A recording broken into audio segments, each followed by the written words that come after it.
Back with part 3, capitalism. Now this is a touchy subject for a lot of people.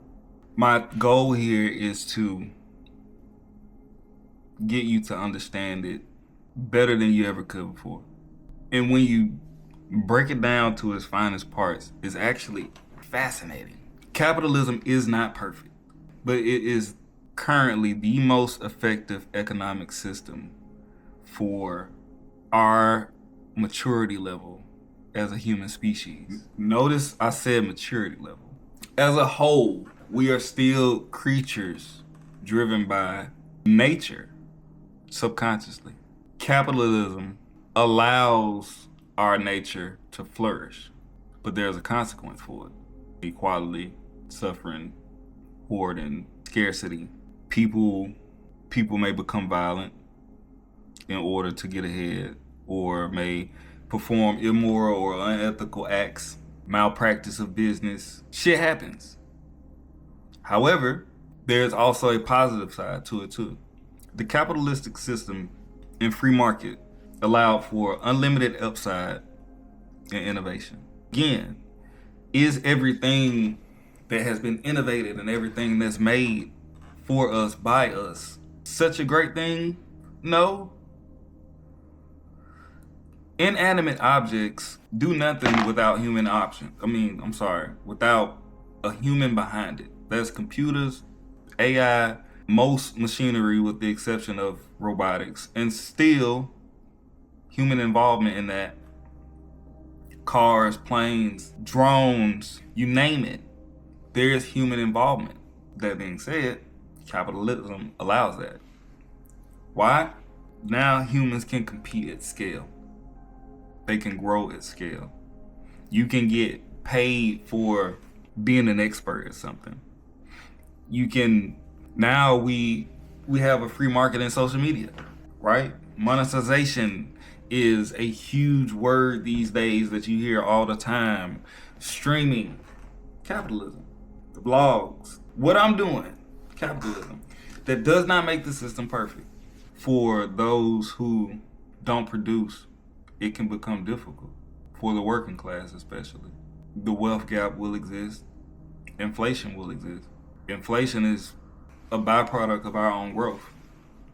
As a whole, it's never just one individual acting alone that is just causing the system to be what it is. It's humanity operating at scale, trying to coordinate and extract value out of thin air these days.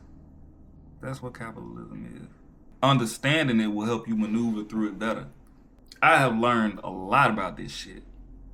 Because at first, I was the same person who was on some, oh my God, down with capitalistic and corporate greed and y'all is so fucked up and why can't we just take all the billionaires' money? And once I started to peel back the layers of this shit, you learn very quickly it don't work like that.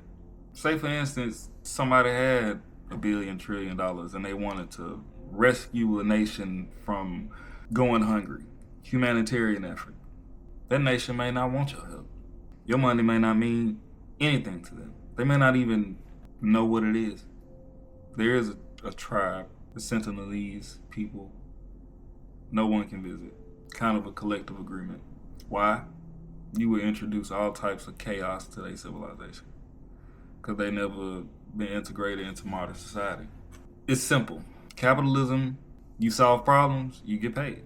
Value exchange, supply and demand, money flows to usefulness. There are real problems in the system. I'm not ignoring that. You don't have to like it, but I encourage people to understand it.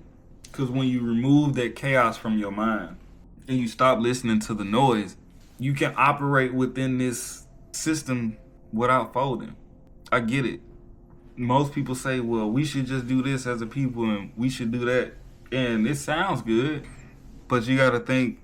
I ask myself questions like, okay, what do we want? What can we collectively agree on for more than 5 seconds to do something about the system as it is? What do we replace it with? Socialism, I'm not for or against any system. I'm trying to tell the truth about it and be adamant about my place in it. And reality has shown us that at scale, socialism is not a feasible replacement for capitalism. It does not work at scale. Smaller groups, absolutely. Share everything, government systems. But if you push for that and you take away power from the people and give more authority to the same people who you say control the system anyway, now we got another problem, right? It can lead to a worse outcome. This is the best we got now. There are individuals, economists, people who actually give a fuck, who are trying to come up with a solution. But right now, as a core system, yes, it'll stay with additions and variations to it. It gives people an incentive to create. It incentivizes me to create. All these videos that you watch and about to see from me and other creators, that's capitalism.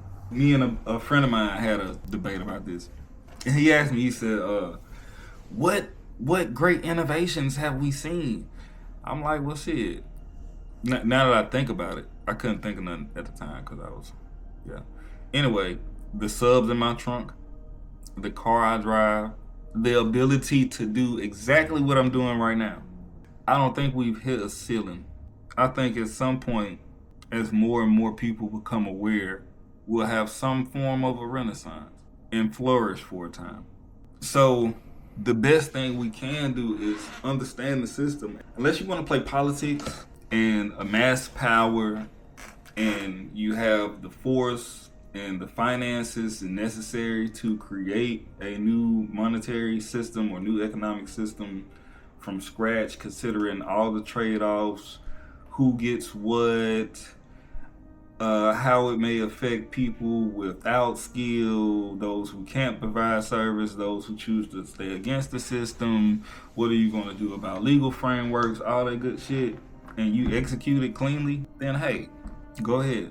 But for now, you gotta adapt and figure out your way through this nonsense. Come out on the other side.